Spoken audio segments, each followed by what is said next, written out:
Okay. Um, Hi everybody. Flash Notion here. Um, I I don't even know where to begin with this.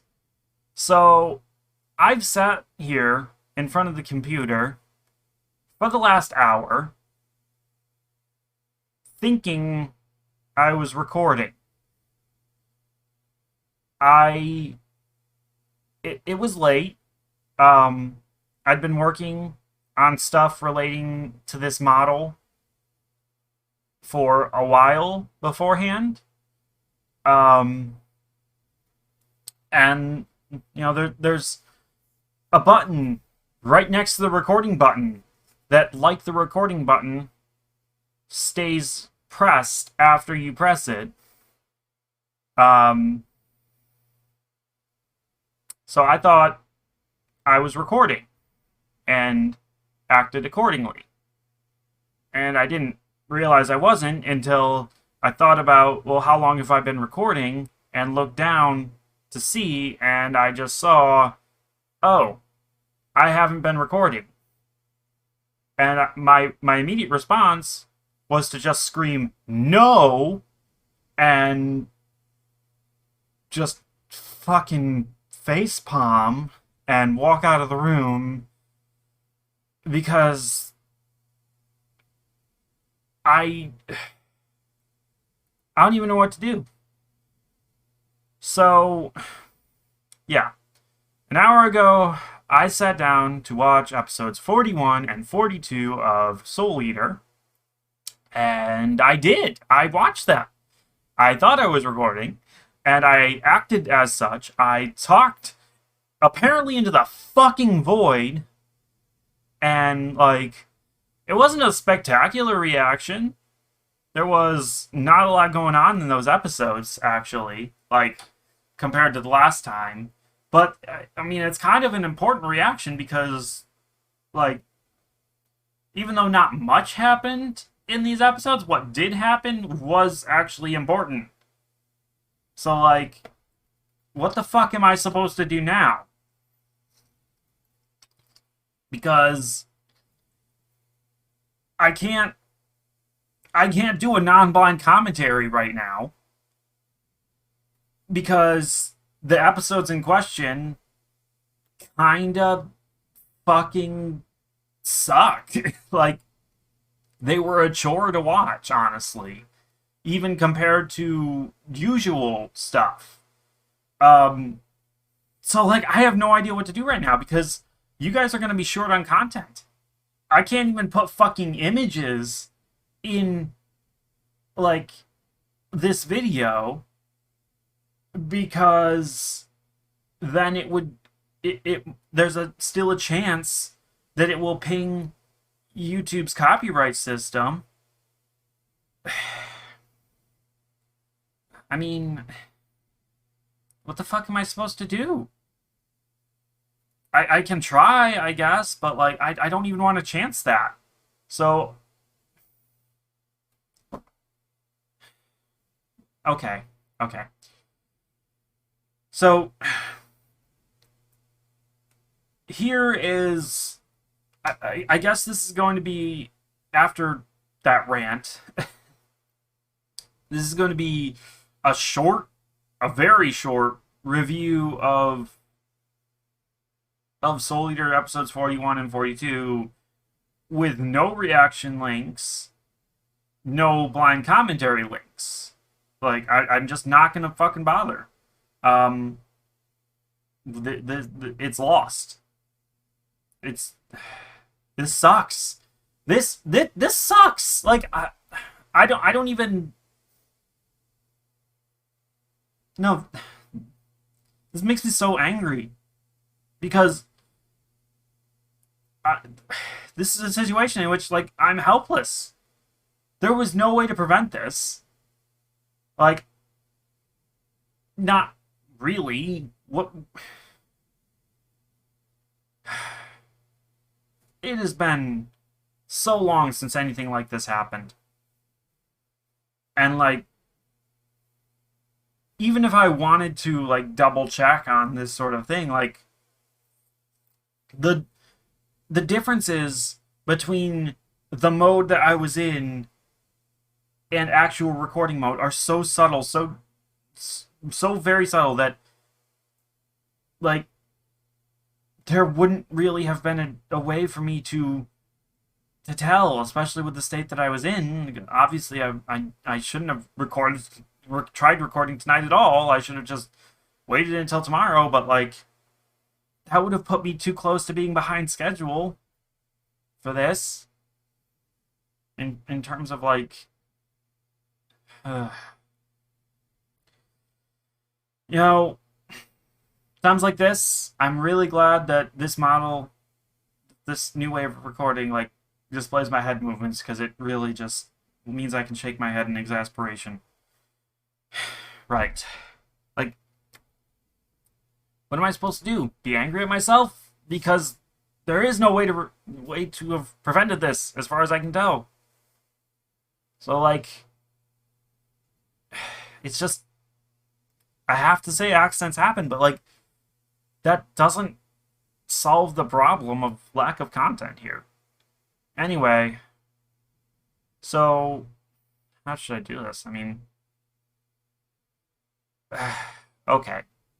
Well, I had the usual pre-episode rant about, or well, not rant, but like recap that I went through and talked about the last couple. Then there was another thing that I talked about, but I'm gonna have to show that off on the next episode group. And then we actually started the reaction. Um, and like, yeah, I mean, cool episodes, I guess, from a certain point of view.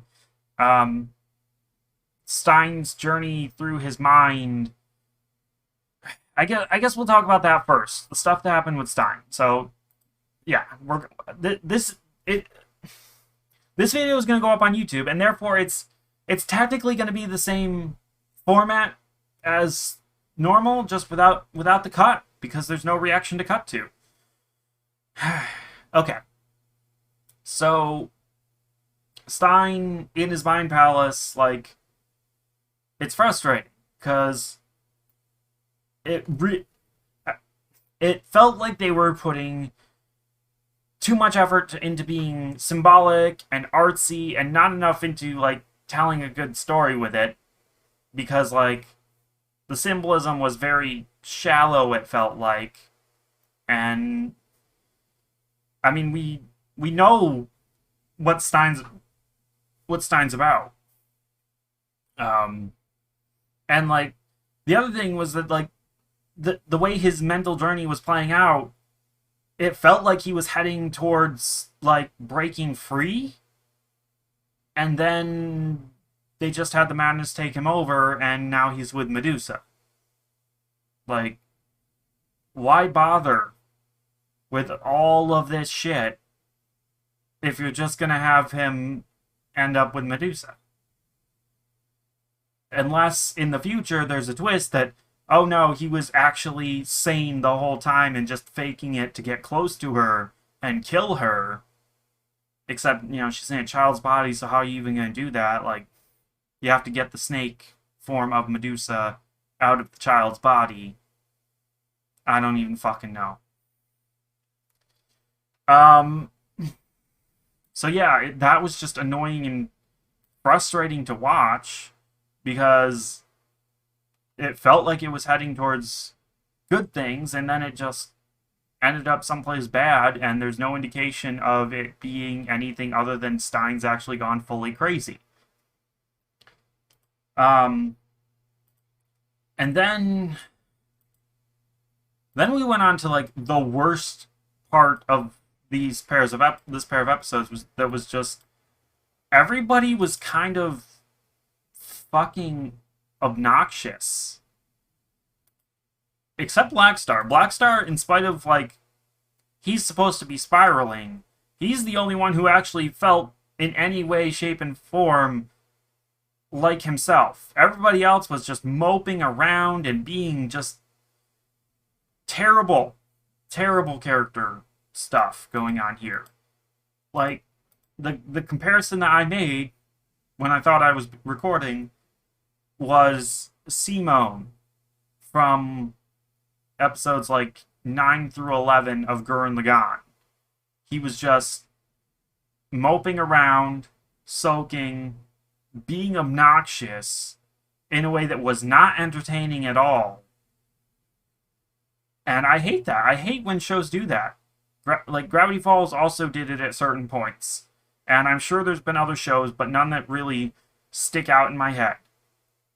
Because, like, if you compare it to Kill la Kill, there were times in Kill la Kill where, for like half an episode, Ryuko was not on board with being the protagonist.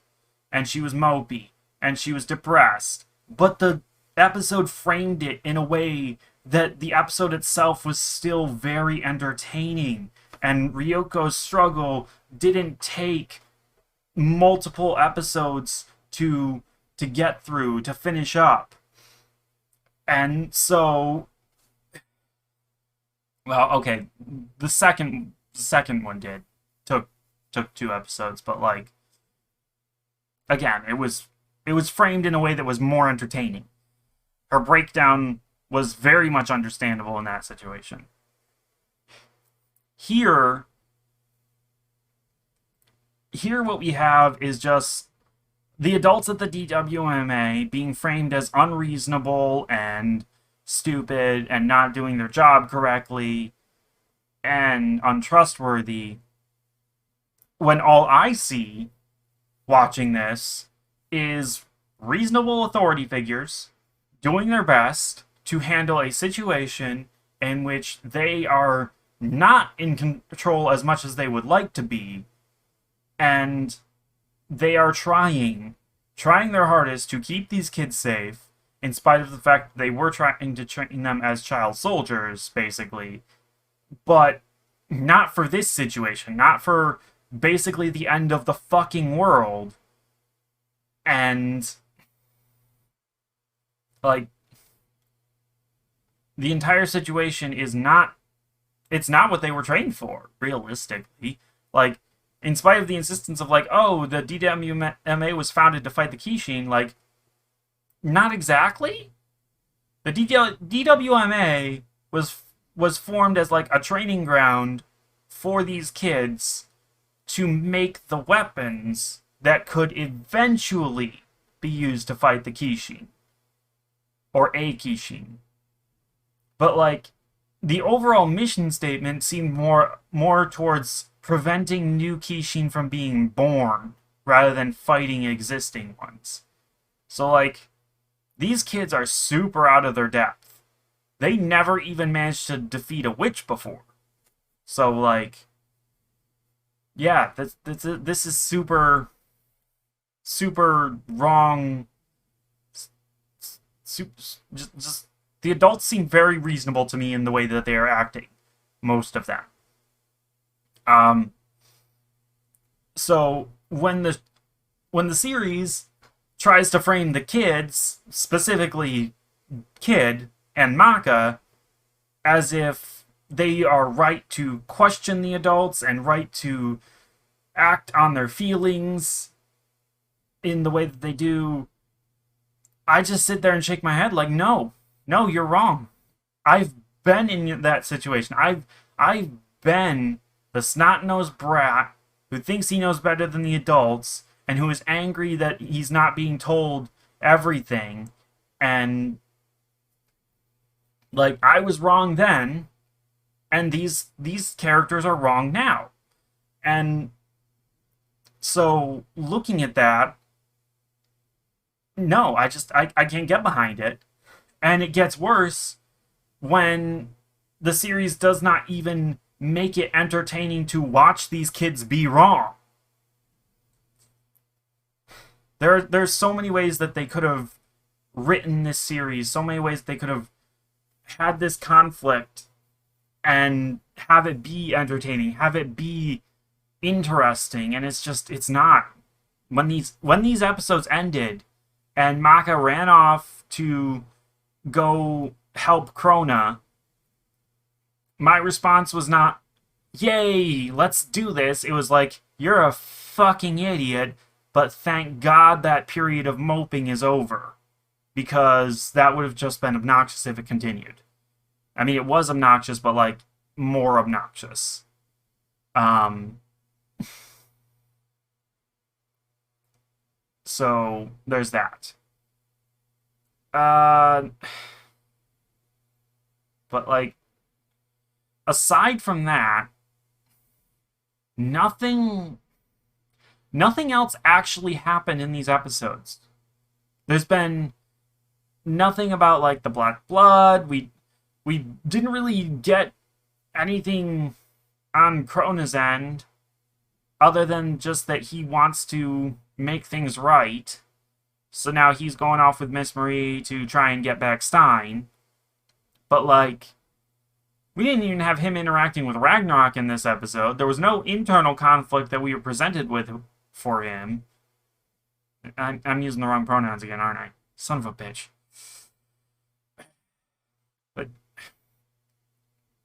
anyways, my point is that there's a lot of stuff that could be happening in these episodes that wasn't, and this pairing in particular, I want to say it's one of the worst examples, or like one of the best examples of the worst that this series has to offer. Like, you know what I'm saying? Like, this is a low point. But I could just be exaggerating that right now because of just how frustrated I am with the lack of recording.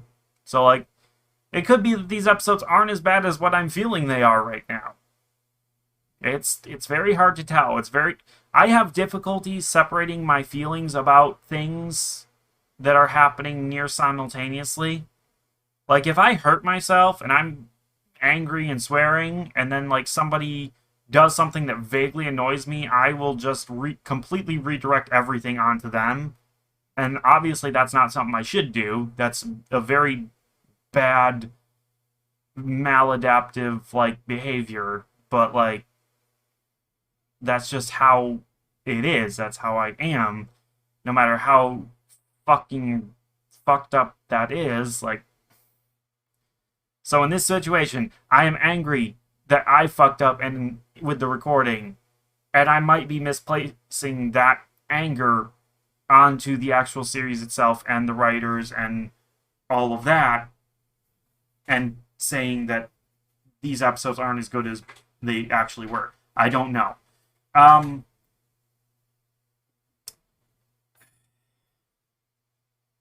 I'm trying to think of like any potential high points from this episode or set of episodes, and like there weren't many. Some cute stuff with Soul and Maka, I guess. We got some more hints about Maka's mom, and I'm very interested in what's going on with her. There's a postcard from like somewhere that looks Middle Eastern, or at least the script on it, the writing on it looks that way. I might be wrong about that. That might be slightly racist. I don't fucking know. But yeah, I wanna know more. And then there was something else. One more thing. Oh, right. We did get some more Blaine. Some more Catgirl. I liked seeing that. And Catgirl's going to be helping JB with whatever machine he's building. So that should be pretty great. And then, like, Kid went off on his own. And again, I don't agree with with everything that Kid is thinking, doing, whatever.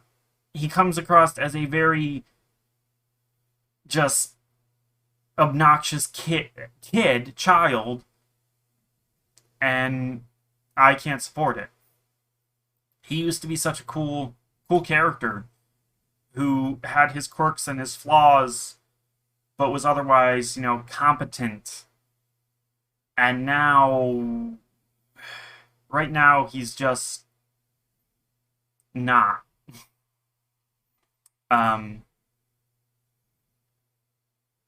So there's that. Was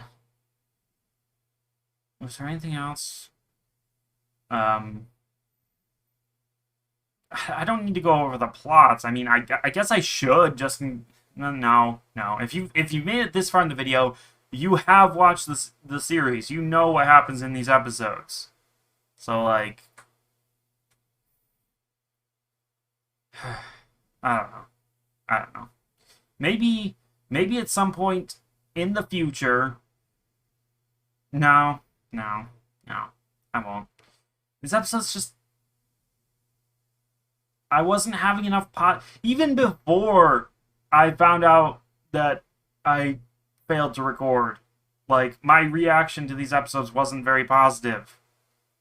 I've mainly spent the last 20 minutes well, okay, not 20 minutes, 15 minutes, reiterating what I said after watching the episodes originally, that I just wasn't enjoying them. I've just done it with maybe a little bit more vitriol. So yeah. It looks interesting. We're actually getting into the fight now. So I look forward to, in the next set of episodes, seeing that fight, hopefully. I mean, there's only 9 more after this. We kind of need to get into it. Because, like, we have to defeat Arachnophobia, we have to defeat the Kishin, we have to defeat Medusa. Like, there's so much that needs to be done. So, yeah. 9 episodes. I mean, if we devote 3 episodes to defeating Arachnophobia, which sounds about right, because we have Kiriko, Mosquito, and Arachne as our opponents there, 1 episode each, yeah, sounds about perfect. And then, like, over on the side of Medusa, you know, we have her, we have Erigo the Frog Witch, as well as the Mouseketeers, I guess. I don't fucking remember what their fucking names were. And we have Free. And so, like, there's 3 opponents for 3 episodes. And then the Kishin itself, yeah, I can see a 3-stage, 3-episode battle against him. So, like, and that's assuming that there's no, like, denouement, no after battle stuff going on where we just hang out with the characters and heal. But yeah, I mean, 9 episodes. We need to get into this shit. Because, like, having now spent 40 fucking episodes with these characters, we deserve final battles with them that are as epic as all that time would imply. Right? I don't fucking know. Anyway, yeah. Couple of disappointing episodes, capped off by just the absolute disappointment of my own inactions, what have you. I'm just glad I actually recorded this. In any case, tune in next week for and hopefully an actual reaction. Because if I do this shit again, did I say? I said next week. It'll be fucking tomorrow. God damn it! I need to go to fucking sleep. Okay, I'm gonna see you guys later. Good fucking bye. Jesus fucking Christ. Ugh.